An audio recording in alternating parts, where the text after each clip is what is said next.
İmam Abu Davud rivayet kılgan hadiste Hazreti İbn Abbas aytat, Peygamberimiz aleyhisselam oroza bitirdi, farz kıldı, tağırağı vacip kıldı degen mani.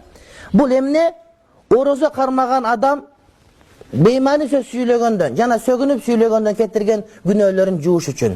Адам орозо кармаганда sөгүнүп süйлөсө, же гыйбат айтса, же ушак айтса, же бирөөнү жамандаса, же курулай бир доомат кыла турган болсо, ошол адамдын орозосу соо кебип калат. Мына ошону бүтүндөө үчүн деди.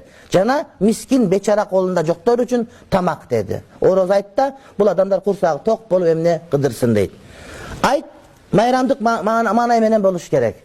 Oroz aytda oroza bitir beremiz, alem kurban aytda kurbandık çalabız.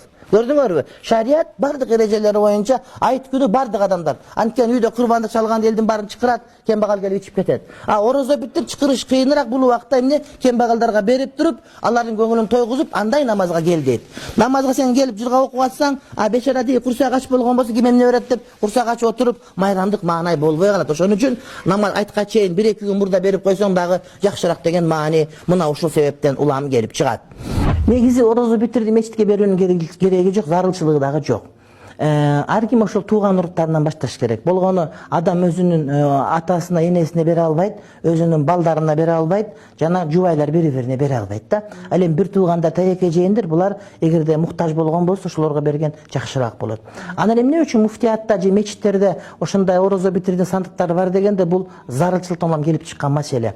Биз бере албай атабыз, таппай атабыз, шаардык болуп кеттик. Шаардыктар бир уруш болуп калганда барып тууган деле тааныбайт. Апар ошо эптеп кутулушубуз керек дегендерге айла жокто мажбур болуп ошондой бир кутучаларды коюп, ошону чогултуп өзүбүзгө иш арттырып атабыз. Болбосо муфтият ошону топтобосу деле келбейт, ага каалоосу деле жок. Ар ким өзүнүн өзү сандыктарын баары бош калса, анда абдан жакшы болмок да, жана муфти жеп коюптур деген сөздөр таптакыр болмок.